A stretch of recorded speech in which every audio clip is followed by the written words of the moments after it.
Aleluia. Bom dia, preciosas. Eu vou dar uma segunda chance para você. Bom dia, preciosas! Olha, já vou dizendo, eu sou uma mulher meio assim, extravagante, entendeu? Então me ajuda aí, aleluia, se solta. Esse é um tempo meu, esse é um tempo seu. Deus tem algo extraordinário para a nossa vida e que honra estar com vocês nessa manhã divina. Né, a minha gratidão, a Duda, meu amor, obrigada por me proporcionar conhecer esse projeto tão incrível que Deus compartilhou com o seu coração e levantou uma equipe extraordinária. Eu queria que você desse uma salva de palmas para essas meninas. Aleluia! Uma honra estar com vocês nessa manhã, uma honra poder conhecer esse projeto, uma honra poder participar e uma honra poder compartilhar com o seu coração aquilo que Deus trouxe ao meu coração. Nesses últimos dias eu tenho sido visitada por uma palavra específica e eu orei, pensei e meditei em muitas coisas que eu poderia trazer para você nessa manhã. Mas, queridas, que bênção é a oportunidade que nós temos de ouvirmos Deus e trazermos não aquilo que queremos, mas aquilo que Ele quer compartilhar comigo e com você. Então, nesta manhã, você está em um lugar seguro, você está em um lugar de milagres e você está em um lugar onde a voz de Deus vai ser ouvida por você desde que você entrou. Tudo que foi feito, ministra Deus, apresenta Deus para você. Então, você está sendo muito amada, muito valorizada, muito apreciada, porque é isso que você é, uma joia raríssima. Então, estamos nessa manhã aqui para celebrarmos a Deus, celebrarmos a sua vida e eu tenho algo que eu sei que Deus trouxe ao meu coração e vai poder ser vida para a sua vida. Você crê assim? Então, eu quero orar com você. Eu gostaria de que você pudesse curvar a sua cabeça e vamos orar. Se desliga daquilo que ficou lá fora. Deus está cuidando de tudo. Você não precisa se preocupar. Pai, em nome de Jesus, Senhor, nós queremos te dar graças, porque este é o dia que o Senhor fez, para que nós possamos nos alegrar nele.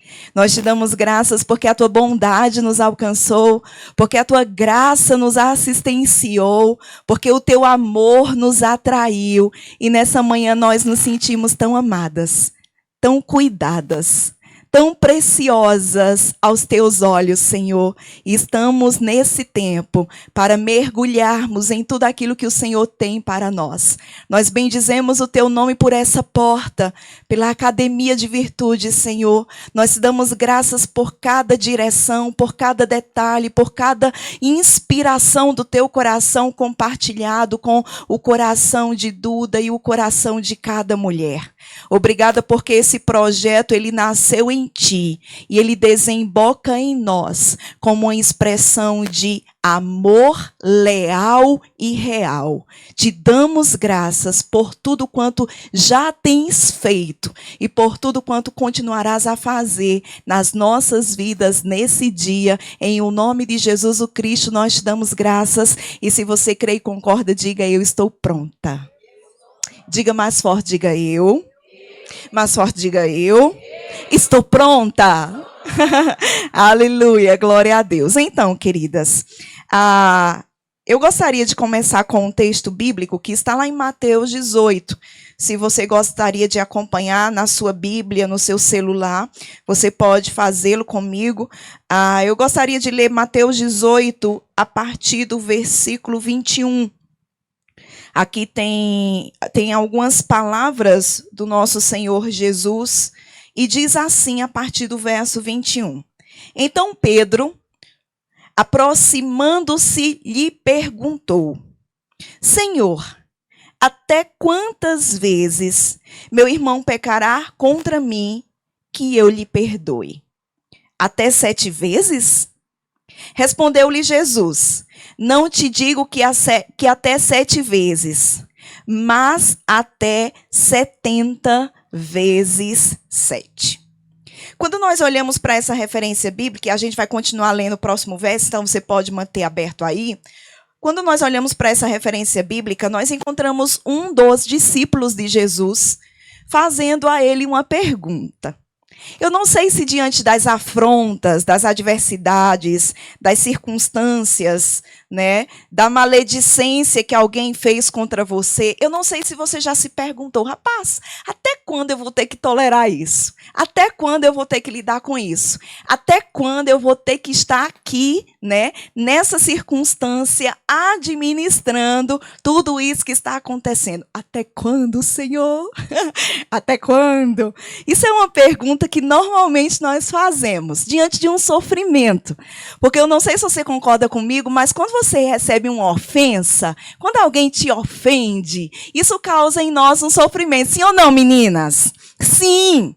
Então nós não gostamos de sofrer. Quem aqui sente prazer no sofrimento? Nenhum de nós, né? É desconfortável, é irritante, é desgastante. Então nós não sentimos prazer no sofrimento. E quando alguém nos fere, quando alguém nos machuca, e especialmente se é aquela pessoa bem próxima de você, que faz parte da sua casa, da sua família, da sua empresa, e você olha assim e diz, eu não acredito numa coisa dessa. Meu Deus, fulano fez isso contra mim. E nós ficamos ofendidas. E, queridas, essa situação de ofensa causa em nós aquela sensação de desconforto, onde você quer pular fora daquilo ali. Você quer saltar fora. Você não quer tolerar. Normalmente, nós não queremos tolerar sofrimento. E eu digo para você, a ofensa, né, a raiva que alguém te faz, a mágoa, é um sofrimento. E diante disso, eu gosto de Pedro, porque Pedro, ele era muito assim, muito aquela pessoa muito natural, assim, muito sem costume, sabe? Sem colocar costume. Aquela pessoa fica medindo as coisas. Pedro simplesmente falava. E ele chega para Jesus, diante de um discurso de Jesus, porque se você ler versículos anteriores, Jesus estava falando sobre esse assunto. E Pedro diz, Senhor, até quantas vezes eu tenho que perdoar? Aí ele diz assim, 7 vezes, Senhor, tá bom? Aí Jesus diz, Pedro, eu vou te dizer uma coisa. 7 é muito pouco. Talvez tenha mulher aqui que diz assim, eu já perdoei uma vez, já perdoei 2 vezes. E olha, eu já estou de saco cheio desse negócio. E não estou querendo mais perdoar, não. E Pedro chega para Jesus e quando ele pergunta, eu fico imaginando na cara de Pedro, quando Jesus disse assim, 7? 7 é muito pouquinho, meu filho. Olhe para essa mulher belíssima que está do seu lado, diga 7, minha irmã. 7 é muito pouquinho, minha irmã. Diga, é muito pouquinho, 7. 7 é muito tiquinho, é muito pouquinho. Não, Jesus olha para Pedro e diz, Pedro, não te digo que 7 homens, mas 70 vezes 7 ao dia, aleluia, glórias. Diga para ela, diga, minha amada, tem uma revelação para você nesta manhã. Aquela pessoa, diga para ela, aquela pessoa, você vai ter que perdoar 70 vezes 7 por dia. Aleluia. Que animação, né, não, meninas? Ó, quantas estão empolgadas? É desafiador, sim ou não? Sim, muito desafiador. E nessa situação de desconforto que a mágoa, o ressentimento, a raiva nos traz, nós queremos fugir, nós queremos partir, nós queremos sair disso. Então, quando Jesus chega e diz para Pedro, Pedro, eu não te digo, homem, discípulo amado, que você vai ter que perdoar 7 vezes. Mas você vai ter que perdoar aquela bênção, aquela, lembra daquela? Pois bem, 70 vezes 7. E quando você lê esses versos em outros evangelhos, você vai notar que a instrução é por dia. Amadas, pense comigo, você perdoar. Quantas vezes é 70? Vezes 7.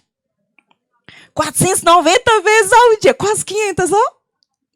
Pensa comigo, você, plena, bela, mulher virtuosa, aleluia, perdoando aquele ser, aquele indivíduo, 70 vezes 7 ao dia. Eu vou dizer para você, amados, uma pessoa para errar com você, 490 vezes por dia, tá com cão no corel, não é?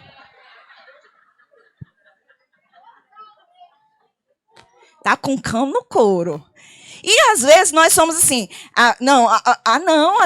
eu não vou suportar isso não. Já é a segunda vez, Rose. Olha, minha irmã, já é a segunda vez que essa pessoa vem e faz isso comigo. Olha, eu não vou aguentar esse negócio não. Porque eu sou crente, mas eu não sou besta. Aleluia! Glórias! Queridas, quando nós olhamos para a Bíblia, quem ama a Bíblia? Vou te dar uma segunda chance, quem ama a Bíblia? Quando nós olhamos para a palavra de Deus, nós somos inspiradas, esticadas. Sabe? Deus nos convida a sair da zona de conforto, daquele limite que nós estabelecemos, de dizer, uma pessoa só... Eu já disse isso. Olha, uma pessoa só erra comigo uma vez. Porque depois que errar comigo, perdeu, acabou. Quem aqui já disse algo parecido?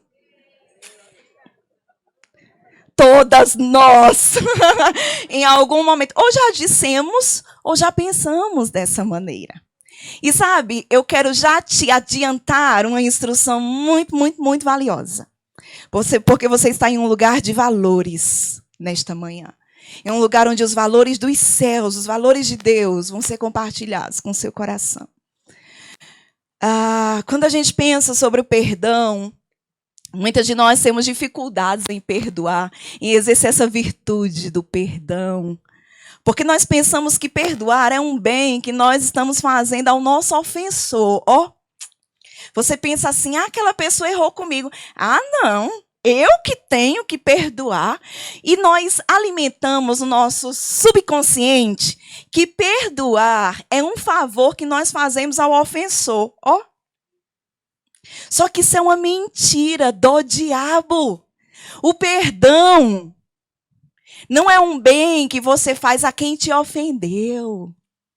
Perdoar é se auto-beneficiar. Vou dizer de novo, perdoar é se auto-beneficiar. O perdão, antes de abençoar quem te ofendeu, abençoa quem o liberou. Eu gosto de dizer que perdoar é se autofaxinar. Porque o seu coração é muito lindo para guardar mágoa. O seu coração é muito precioso para guardar rancor. A sua vida é muito valiosa para guardar aquilo que fizeram de mal contra você. Queridas, não se deixe vencer pelo mal. Vença o mal com o bem. Tem pessoas que fazem o seguinte, fulano fez isso comigo, pois bem, é olho por olho, dente por dente. Fez, eu devolvo. Ei, queridas, nós não podemos devolver a mágoa, devolver a ofensa. Por quê? Porque quando eu faço isso, eu estou sendo vencida pelo mal. Tem mulher que pensa assim, eu me vinguei, venci, me vinguei, aleluia. A vingança no que é plena, mata a alma e envenena. Me vinguei. E a gente fala isso como se fosse uma virtude. Quando, na verdade, a Bíblia vai nos dizer, não se deixe vencer pelo mal. Escute, mas vença o mal com o bem. Então, quando você vence o mal com o bem, ou seja, alguém fez o mal contra você, e você devolve a essa pessoa o bem, você está ministrando para essa pessoa a sua essência, porque cada um dá o que tem. Cada um dá o que tem. Então não deixe a maldade do teu ofensor alterar a sua essência.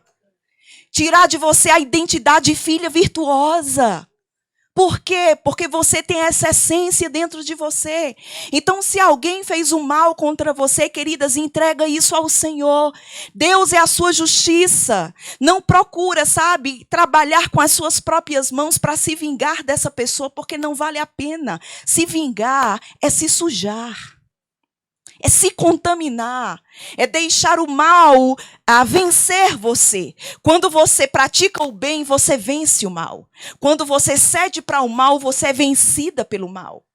Agora, quando nós continuamos lendo essa passagem bíblica, Eu quero que você preste muita atenção nos próximos versos. Se você está do lado de alguma mulher que por algum motivo não tem como ler esses versículos e você tem, compartilhe essa leitura com ela. Vamos ler agora na continuidade o verso 23, porque aqui Jesus ele vai contar uma história, ele vai contar uma parábola dentro da questão do perdão. E queridas, essa história ela tem latejado nesses últimos dias no meu coração e diz assim: por isso, o reino dos céus é semelhante a um rei que resolveu ajustar contas com os seus servos. E passando a fazê-lo, trouxeram-lhe um que lhe devia 10.000 talentos. Repita comigo, 10.000 talentos. Mais forte, diga 10.000 talentos. Coloca o dedinho aí, olha para cá, por gentileza, para você escutar um dado que eu vou te falar. A frase aqui, 10.000 talentos, quando nós vamos para a Bíblia, a mensagem, que é uma versão bem contemporânea, ela tenta pegar aquilo que a gente não consegue entender muito bem, porque não faz parte do nosso dinheiro, da questão financeira nossa, por exemplo, questão de como a Bíblia fala aqui, talentos. 10.000 talentos, a gente trabalha com real aqui no Brasil.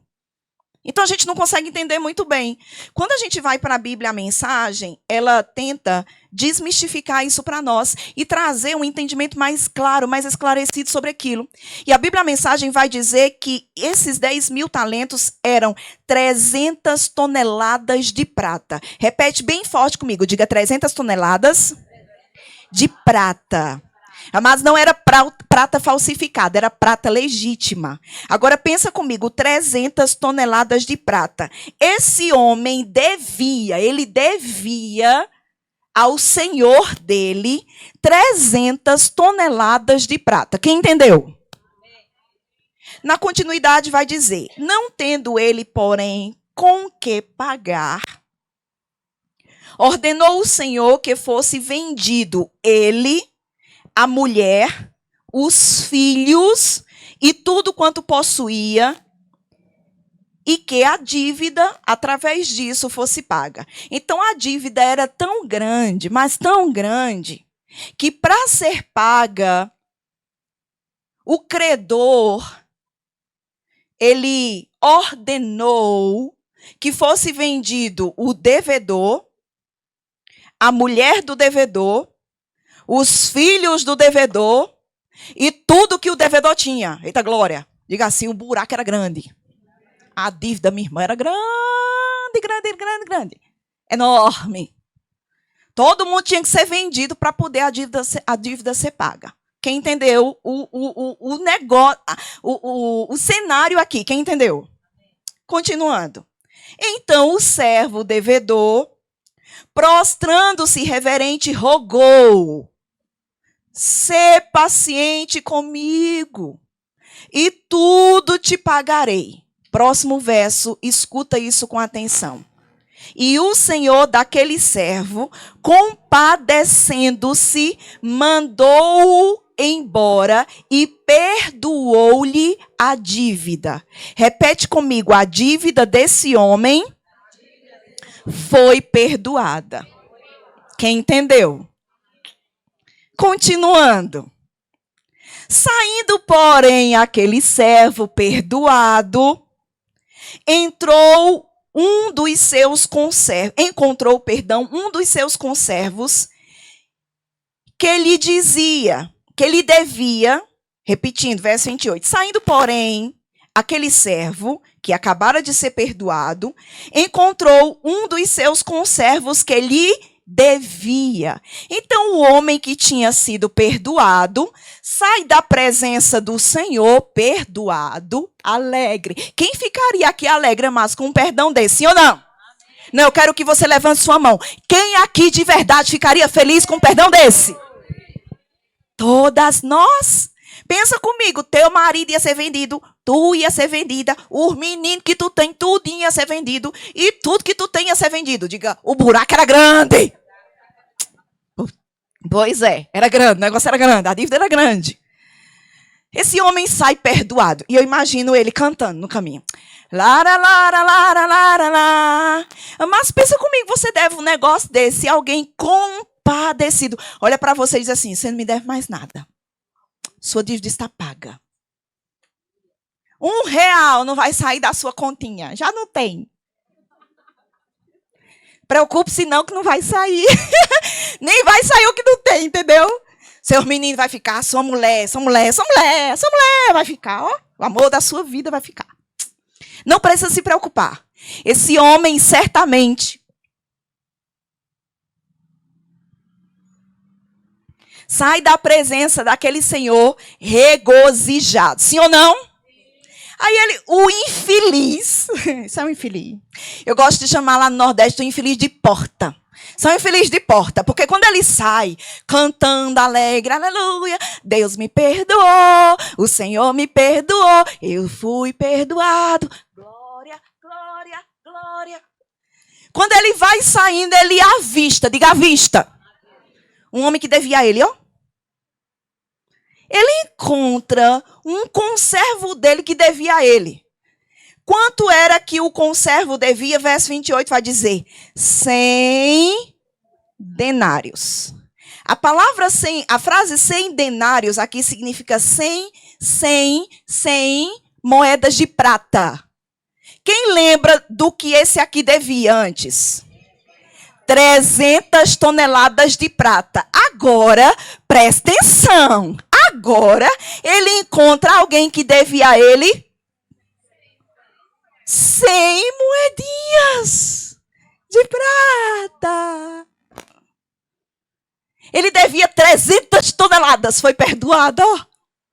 Agora ele encontra, velhaco. Como chama aqui quem não paga? Velhaco? Caloteiro. Lá no Nordeste é velhaco.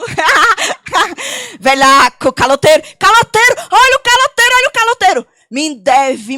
Ele me deve. Chama ele. Ele me deve. Quanto é que ele te deve? 100 moedas de prata. Olha o que esse homem faz com aquele que deve 100 moedinhas de prata a ele. Agarrando, sufocava ele. Me pague tudo que você me deve. Isso é um infeliz de porta. Quem concorda comigo? Não, vamos lá. Quem concorda comigo que isto é um infeliz de porta? De porta, da porta da entrada, da porta da saída, da porta do meio. Como é benção que tu deve 300 toneladas de prata, infeliz de porta. Tu acaba de ser perdoado. E quando tu sai, tu acha um coitado que deve a tu 100 moedinhas de prata e tu começa a sufocá-lo. Mas alguém que está sufocando o outro quer matar, sim ou não? Você já tem vontade de matar alguém? Eu já. Conta pra ninguém, não. Aquela pessoa que faz aquela raiva a você. E você fica... se eu pegasse no pescoço. Não. Sim ou não? Todas nós somos visitadas por sentimentos que nem gostaríamos de ter. Mas, infelizmente, eles batem na nossa porta. A pergunta é, qual é a mulher que vai abrir? A minha orientação é que para esse tipo de visitante, a ofensa, a raiva, a mágoa, você feche a porta hoje. Na continuidade, a Bíblia vai dizer que esse homem agarrava aquele que lhe devia, sufocava ele dizendo, pague-me o que você deve. Meu Deus do céu. Isso é muito forte, queridas. E a Bíblia continua dizendo, então, o seu conservo, caindo-lhe aos pés, lhe implorava, ser paciente comigo e te pagarei. Queridos, esse homem que devia a esse outro que foi perdoado, disse a ele as mesmas palavras que o outro disse ao seu senhor enquanto devia a ele. Ser paciente comigo e tudo te pagarei. Olha o que ele faz, verso 30. Ele, entretanto, não quis. Antes, indo-se, o lançou na prisão, até que saudasse a dívida. Agora, preste atenção no próximo versículo, para você entender o moído aqui. Diz assim: vendo os seus companheiros o que lhe havia passado, entristeceram-se muito e foram relatar ao seu senhor tudo o que acontecera. Então o seu senhor, o senhor daquele servo que tinha perdoado ele, então o seu senhor chamando... Ei, venha cá. Esse senhor tinha perdoado as 300 toneladas de prata. Diante daquilo que esse servo fez com o seu conservo que ele devia 100 moedinhas de prata, chegaram para o senhor e disseram: fulaninho que tu acabou de perdoar, pois tá agarrada ali no cabelo da outra, agarrada no cabelo da outra ali brigando. Por quê? Porque não perdoa. Fulaninha deve tanto a ela, cicraninha deve tanto, tá lá agarrada no pescoço querendo matar. E mandou prender, viu? Mandou prender, porque o homem devia a ele 100 moedinhas de prata. Quando o Senhor escuta isso, olha o que acontece. Então o Senhor, chamando o verso 32, lhe disse: servo malvado, perdoei-te aquela dívida toda, porque me suplicaste. Não devias tu igualmente compadecer-te do teu conservo, como também me compadeci de ti? Eu não te perdoei. Eu não te liberei dessa dívida. Sabe, queridas, esse Senhor aqui representa Deus. Que a Bíblia vai dizer em João 3,16 que nos amou de tal maneira que deu o seu único filho para que toda aquela que nele crê não pereça, mas tenha a vida eterna. Jesus veio, o Filho de Deus veio, assumiu um corpo físico no ventre de uma mulher chamada Maria. Jesus encarnou o verbo, diz João no capítulo 1 de seu evangelho, o verbo encarnou. O verbo Jesus, a palavra encarnou. Assumiu um corpo físico, nasceu, entrou de maneira legal no mundo. E aos 33 anos, depois de uma vida repleta de obediência, morreu por mim e por você naquela cruz. E eu pergunto aqui, sinceramente, quem se acha merecedora do sacrifício de Jesus? Levante a mão. Eu não me acho. Sabe por que eu não me acho? Porque antes de me converter, antes de vir para o Senhor, Deus me tirou da Umbanda. Eu servi na Umbanda, eu atuei na Umbanda, eu estive na Umbanda, eu amei a Umbanda por 10 anos da minha vida. Eu entrei lá, eu tinha aproximadamente 8 anos de idade. E eu saí com 18 anos. No dia que eu ouvi a voz de Deus falando comigo na festa de Pombagira. As pessoas possessas com aquelas entidades bebiam sangue fresco de animal, galinhas pretas que estavam sendo mortas pelo pai de santo, ali naquele terreiro, aqueles bombos tocando, aqueles homens e mulheres vestidos com vestidos vermelhos e pretos rodados, dançando naquele salão, dando gargalhadas, bebendo cachaça, fumando cigarro. E quando eles chamam de cavalo a pessoa que recebe, que incorpora eles, o cavalo de cada um deles tinha levado uma galinha preta para ser o sacrifício naquela noite de festa. O pai de santo estava aqui, sentado com um tacho no meio das suas pernas, com um facão, e um monte de galinha preta aqui na sua lateral direita. E enquanto aquela festa acontecia, ele pegava, ele não sabia de quem era a galinha, era tudo preta. Mas quando ele pegava a dona, aonde ela tivesse incorporada, ela caía no chão e ela vinha se arrastando. E aqui o pai de santo estava depenando, tirando a pena do pescoço daquela galinha. E quando a entidade chegava na porta na boca do tacho, ele passava a faca no pescoço, aquela entidade pegava, chupava todo aquele sangue, até a galinha ficar totalmente mole, a roupa toda banhada de sangue, saltava, ficava de pé, dava uma rodada no salão e começava a gargalhar. Nesse espetáculo, no dia desse espetáculo, eu ouvi a voz de Deus. No dia eu não sabia que era Deus, hoje eu sei. E Deus me fez uma pergunta. Ele disse para mim: o que é que você está fazendo aqui? E quando eu sempre amei aquilo, eu era apaixonada por aquilo. E quando eu ouvi aquela voz, que eu olhei para ver quem era que falava comigo e eu não vi ninguém falando comigo, quando eu voltei os meus olhos para aquele espetáculo macabro, não me pergunte como, mas no mais profundo do meu coração eu tinha certeza que aquilo eram demônios. Aquilo não era pessoas que morreram e voltaram. Porque os mortos, diz as Escrituras Sagradas, não têm contato com vivos. Naquele momento, não me pergunte como, mas no mais profundo do meu coração, eu tinha uma plena convicção. Eu sempre acreditei que aquilo eram pessoas que morreram e voltavam. Mas naquele dia eu soube, ninguém me disse, no mais profundo do meu coração eu sabia, isso é demônio. E quando eu tive essa convicção, e hoje eu sei que foi o Espírito Santo que me convenceu, porque ele é aquele que convence o homem e a mulher do pecado, da justiça e do juízo.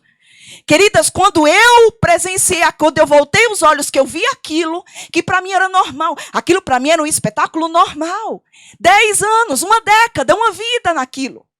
Quando eu voltei os meus olhos, eu sabia, isso é demônio, mas eu bati os meus pés, literalmente, e eu disse assim, mais nunca eu volto aqui. Eu saí no meio daquelas entidades, andando, cruzei a porta daquele terreiro, e isso fazem mais de 20 anos. Eu pergunto para você, quem merecia? A minha dívida era muito alta, a sua dívida era muito alta. Os nossos pecados eram incontáveis, cada um na sua área. Talvez você nunca colocou o seu pé, como eu, num terreiro de Umbanda, mas você fez outras coisas, você cometeu outros pecados, você pecou contra Deus de outras maneiras, mas o Senhor em Cristo nos perdoou, ou pelo menos nos oferece esse perdão, que eu e você temos a condição de aceitá-lo, abraçá-lo ou desprezá-lo. Quando é que eu aceito o perdão de Deus? Quando eu reconheço o sacrifício de Jesus na cruz e eu recebo a Jesus Cristo, eu vou a Ele e eu confesso, eu creio no meu coração que Ele está vivo, que Ele ressuscitou ao terceiro dia e com a minha boca eu confesso, Jesus, eu te recebo como meu Senhor e meu Salvador. Nessa atitude de coração, de arrependimento, a Bíblia vai dizer que nós experimentamos um novo nascimento, que nada mais é do que a recriação do espírito humano. Nós passamos a ser uma nova criatura novinha em folha, por dentro. Seu cabelo continua o mesmo, sua aparência, no aspecto fisiológico, a sua estatura, continua tudo mesmo do lado de fora, mas por dentro tudo se fez novo. E a pergunta é, quem merecia? Quem merecia o Deus, Jesus Cristo, abdicar dos céus, para vir à terra morrer por você? Quem merecia? A dívida era muito alta, nós não podíamos pagar. Todo mundo ia ser penalizado. Mas sabe o que Jesus fez? Ele foi para a cruz, ele foi para o Calvário. Aquele era o meu e o seu lugar, um lugar de punição. Como um cordeiro mudo, que não abriu a boca. Mas ele entregou-se por amor, para te perdoar, para me perdoar. Para que estivéssemos aqui nessa manhã, nessa academia de virtudes. Nos sentindo amadas, cuidadas, apreciadas. Tudo isso por amor, não merecíamos. Agora nós estamos na condição desse servo. Que temos a oportunidade de estendermos o perdão que recebemos a outro ou retermos. Agora eu quero finalizar com a continuidade desse texto, quando a Bíblia vai dizer, no verso 34. E indignando-se o seu senhor, o entregou aos verdugos. Repete comigo bem forte. Você comeu muito bem minutos atrás. Você está forte. Repete comigo, diga verdugos. Diga quem não perdoa. Mais forte, você pode fazer melhor do que isso. Diga quem não perdoa será entregue aos verdugos. Escuta isso.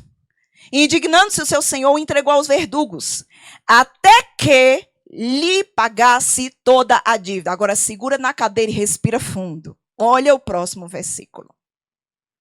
Assim também meu Pai, disse Jesus, meu Pai celeste vos fará, se do íntimo não perdoardes cada um a seu irmão.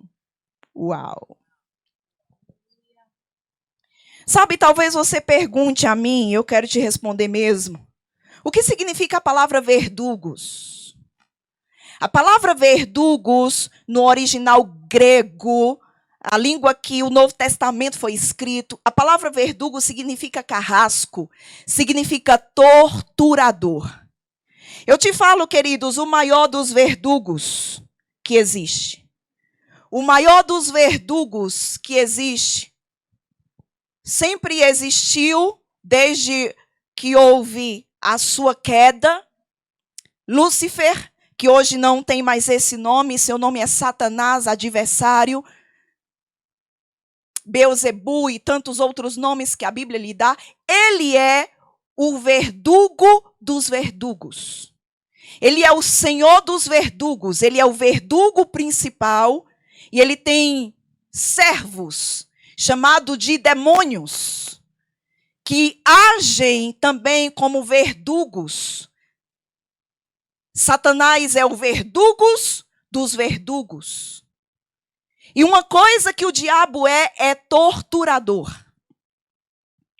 Eu quero te dizer que alguém que não perdoa, uma mulher, um homem que não perdoa, será entregue aos verdugos. Sabe, tem muitas mulheres nas mãos do verdugo, dos verdugos, na mão de Satanás, na mão de demônios. Rose, como assim? É possível um cristão estar nas mãos de um verdugo? Sim. Ao ponto que Paulo, falando para a igreja, em Efésios 4:27, ele vai dizer, não dê lugar ao diabo.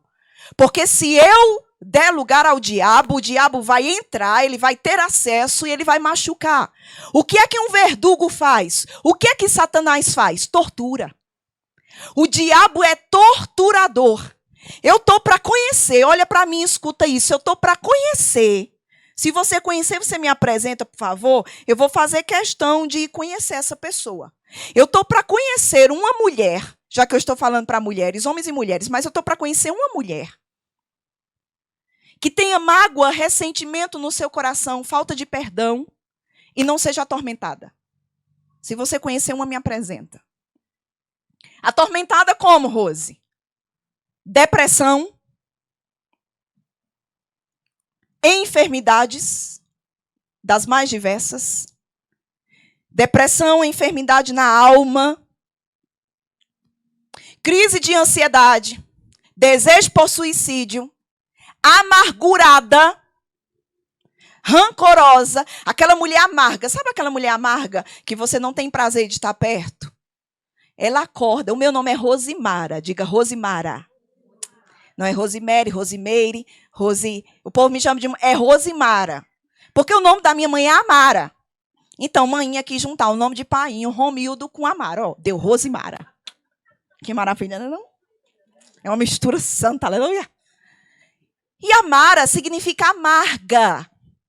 Um chocolate amargo. Tá lá. Amaro, amargo. Faz alusão às águas amargas de um rio que a Bíblia cita.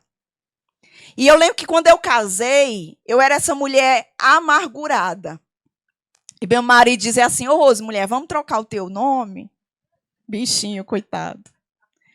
Olha, a gente vai no cartão. Claro que eu dizia isso brincando, né? Diante das minhas amarguras imensas. Aleluia. Aí dizia, Rose, mulher, vamos lá o teu nome. Ensinou o nome, meu Deus, o nome. Mas Deus me curou, amém? Pode me chamar de Rosimara. Eu amo meu nome. Não gostei por muito tempo, mas hoje fui liberta. Aleluia. Então, muitas mulheres amargas, mulheres amarguradas, mulheres depressivas, mulheres que têm muito dinheiro, muitos recursos, mas um vazio, uma dor, uma amargura, um ressentimento que as corrói por dentro. E eu quero finalizar dando um breve testemunho para você.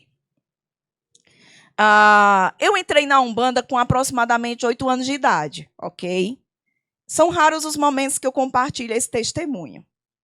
Mas vamos lá. E aí, por que eu entrei? Porque o meu pai se separou da minha mãe quando eu tinha 6 anos de idade. Então, o meu pai conheceu outra mulher, outras mulheres. E ele, como um adúltero, alguém que sempre caía nesse aspecto de adulterar, no aspecto do adultério, sempre com essa inclinação. Muitas vezes minha mãe foi buscar ele nos prostíbulos da vida, quebrava as cadeiras, dava nas prostitutas. E uma vida sem Deus, até o ponto que no dia do meu aniversário de 6 anos de idade, eles combinaram de o meu pai, de fato, sair de casa, e houve, de fato, a ruptura. E nessa situação, entre tantas mulheres que ele se envolveu com uma mulher que frequentava terreiro de Umbanda. E essa mulher fez um trabalho para minha mãe na época. Minha mãe, do nada, ela começou a inchar dentro de casa. Eu me lembro que eu tinha aproximadamente 8 anos, então ela tinha a boca toda roxa, ela não conseguia comer nada, ao redor da boca dela toda roxa, as unhas roxas. E eu me lembro que, tão pequena, eu olhava para minha mãe e eu tinha medo dela, porque ela começou a ficar meio que desfigurada. Um rosto desfigurado. E não comia e definhando. E a gente via mãe definhando a cada dia. Nessa época, estávamos na casa dos nossos avós, morando de favor, porque o meu pai não nos dava o que comer. Ele disse na cara da juíza, na época, que não tinha quem fizesse ele dar R$1 a nós, e ele tinha bastante condição. Então, eu venho de uma família destruída, e hoje eu ministro para famílias, eu prego para famílias, eu ando Brasil restaurando famílias, porque a área da sua vergonha se transformará na área da sua honra. Aquilo que o diabo te bateu, você vai se levantar e você vai dar com força na cara de Satanás. Amadas, a sua dor, você pode sentar nessa cadeira e ficar amargurado o resto da vida, ou você pode olhar para isso como uma grande oportunidade, porque você foi forjada nessa dor. Você sabe a dor dessa dor, e Deus quer que você se levante dessa dor e toque na vida de outras mulheres. Deus não te chamou para estar depressiva, ansiosa, cabisbaixa, querendo dar cabo da sua vida, não. A área da sua vergonha, escuta o que eu estou te dizendo, e eu tenho autoridade para falar sobre isso. A área da sua vergonha, Deus transformará na área da sua honra. Agora levante-se, dê um chute na coitadice, porque você não é coitada, você é filha virtuosa. Isso aconteceu, e quando isso aconteceu, levaram minha mãe para o médico. E aquela precariedade naquela cidade miúda, Agrestina, Pernambuco, um interiorzinho. Os médicos examinaram e disseram, não, você não tem nada, está tudo bem, está normal. E aí, não diagnosticada, porque coisas espirituais não tem como médico diagnosticar, vai fazer lá todos os exames, vai estar tudo normal, mas tem algo fora do lugar, né, que eles não conseguem identificar porque é espiritual. Alguém chegou para minha mãe e disse, já sei, Amara, para onde eu vou te levar? Eu vou te levar lá para o terreiro de Maria e de Naldinho, lá na Coab, aqui de Agrestina. E nós fomos, e quando chegamos lá foi dito que foi feito um trabalho para minha mãe, com um sapo, foi colocado o nome da minha mãe dentro da boca daquele sapo, costurado a boca daquele sapo, pego aquele sapo, levado para o cemitério, e assim como aquele sapo morria lá, minha mãe morria dentro de casa. E aí foi pago, o trabalho foi desfeito, e pensa comigo, nós ficamos eternamente gratos. E só eu passei 10 anos lá. Mas nessa situação toda, minha mãe nunca quis contrair um novo casamento para nos proteger. Foi mãe e pai a vida inteira, porque ela pensava, eu não quero ter outro homem, vai que ele toque os meus filhos, vai que ele machuque os meus filhos. Minha mãe se separou do meu pai com 30 e poucos anos de idade. E viveu até hoje, decidiu nunca ter um homem para nos proteger, nos criar de uma maneira onde ninguém pudesse nos violentar, nos tocar, nos machucar. Então ela fez tudo que ela poderia fazer. E eu me converti dentro desse aspecto que eu falei para você, quando eu ouvi a voz de Deus, saí daquele terreiro, tive meu encontro com o Senhor em uma igreja, passei a servir a Deus e minha mãe lá. E então eu chegava do culto e os demônios estavam lá na mesa da minha casa. Porque a minha casa era uma extensão do terreiro. Nós tínhamos amigas que recebiam entidade na mesa da minha casa. Então eu chegava do culto com a Bíblia debaixo do braço. E era um primeiro andar. E quando eu botava o pé no primeiro degrau, eu escutava lá em cima. Eu me arrepiava todinho. E eu pensava, meu Deus do céu. Pereira ou Duval era o nome das entidades. Está lá em cima. Manhã consultando eles, uma mulher incorporada na nossa mesa, bebendo, fumando. E nessa coisa de tanto buscar Deus, graças a Deus, minha mãe se converteu. E quando minha mãe se converteu, ela disse assim, passou um tempo, e depois ela chegou para mim e ela disse assim, Rosinha, Deus está falando comigo para eu pedir perdão a fulana de tal, porque essa mulher que fez isso, ela chegou a casar com meu pai, teve 3 filhos, construiu uma família com ele. Ela disse, Deus falou comigo para ir lá e dizer que perdoa ela e ele. O seu pai e ela. Aí eu disse assim, mãe, a senhora tem certeza que foi Deus que falou com a senhora? Ela disse, absoluta. Aí eu disse assim, eu não disse, eu pensei, eu acho que manhã tá doida. Porque não fazia sentido. Ela foi a ofendida, quem sabe? Quem entendeu? Ela foi a vítima. Ela foi a machucada. Aquilo nos rendeu tanto sofrimento que você não tem ideia. E nessa condição, ela começou a orar. Ela disse, eu vou orar. E como eu não tenho como ir lá, que eles moram em outra cidade, Deus vai providenciar um momento, Rose. Ela disse, está certo. Ela começou a orar. Chegou o dia do casamento do meu irmão, ó. Quando chegou o dia do casamento do meu irmão, quem veio? Painho, a mulher dele, os 3 meninos já grandes, vovó e a irmã dele. A família todinha veio para o casamento do meu irmão. Saímos da igreja católica, meu irmão casou na igreja católica, fomos para a recepção, chegamos lá, sentados na mesa. Minha mãe, eu, meu marido, minhas tias e painho com a família dele numa mesa assim, atrás de nós. Mãe olhou para mim, ela disse, é agora, Rose. Botou a mão na cadeira, botou a mão na mesa e empurrou a cadeira. Essas cadeiras de plástico que cobrem com aqueles panos ali. Empurrou, aí eu disse, valei-me, meu Deus. O que é que manhã vai fazer? Queridos, eu jurava que ela estava doida. Esse manhã não está normal da cabeça.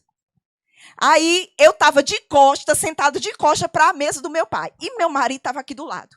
Eu disse assim para Júnior, em nome de Jesus, tudo que for acontecendo, tu vai me dizendo, porque eu não tinha coragem de olhar. Eu não tinha coragem de olhar.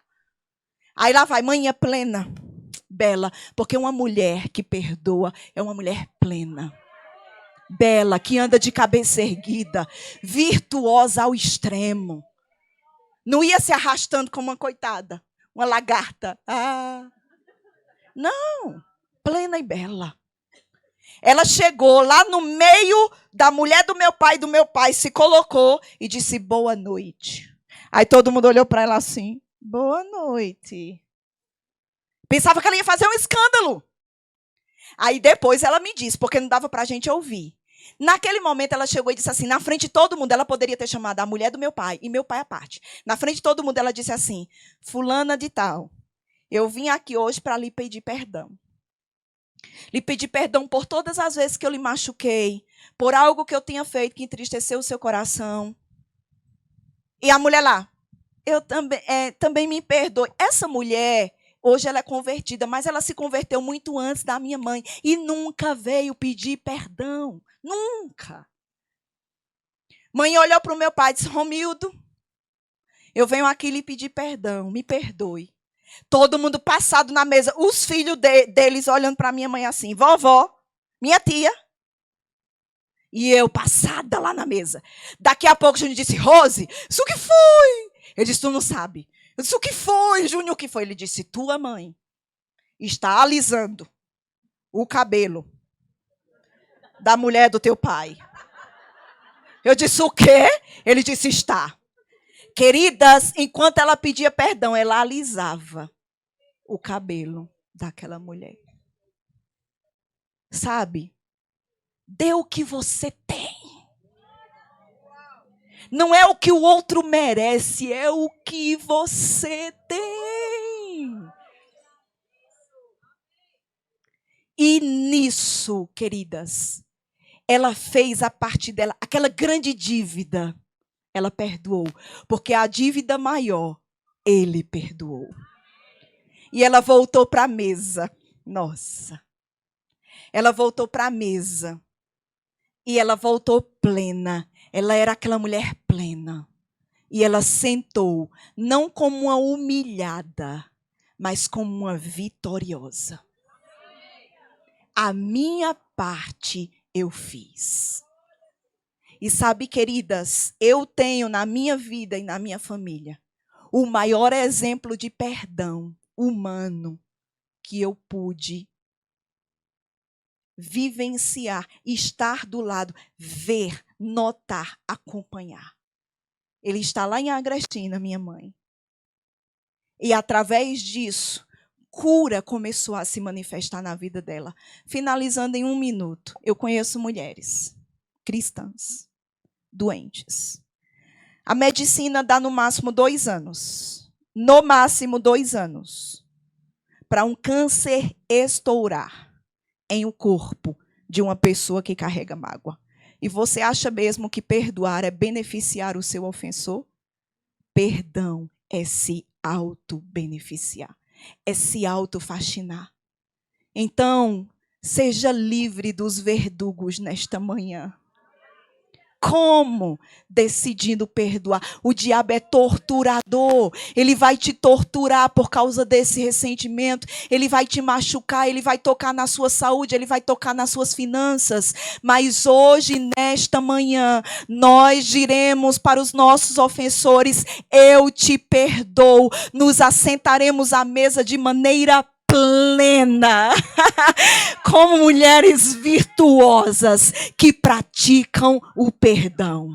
Você pode se colocar de pé? Aleluia. Eu quero orar com você. Fecha os teus olhos, eu vou ser bem rápida. Pai, em nome de Jesus, nós te damos graças por esta manhã, por esta palavra. Hoje aprendemos sobre a virtude do perdão. E nós não queremos ser incompassivas, inclementes, não perdoadoras. Nós não queremos estar nas mãos de verdugos. Nós não queremos ser torturadas por Satanás por causa dessa mágoa. Por isso, nesta manhã, nós dizemos para os nossos ofensores: eu te perdoo. Eu quero que com os seus olhos fechados você lembre dos seus ofensores. Talvez pessoas que você acreditava ter perdoado, mas vieram à sua memória nesta manhã. Normalmente, quando alguém que acreditamos termos perdoado vem à nossa memória numa ministração de perdão, é porque tem algo que ainda precisa ser feito. Essa pessoa que te machucou, eu quero que você lembre dela agora, lembre dele agora.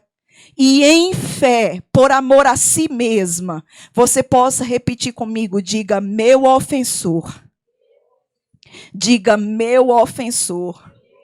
Meus ofensores. Eu.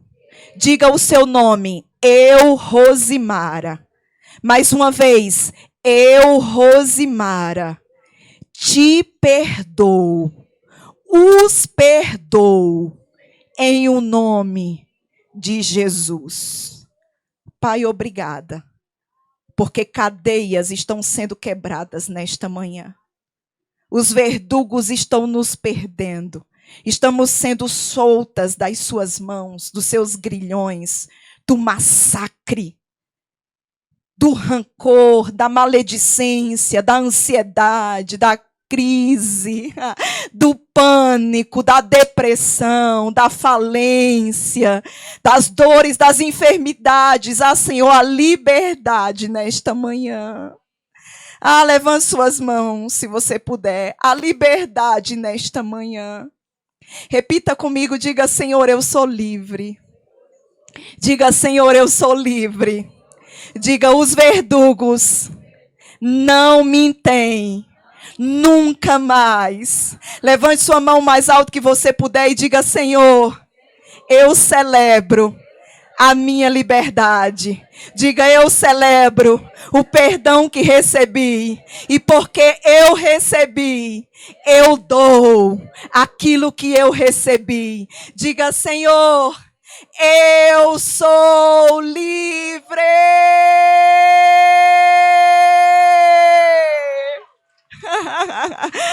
Oh, somos livres, Pai de amor.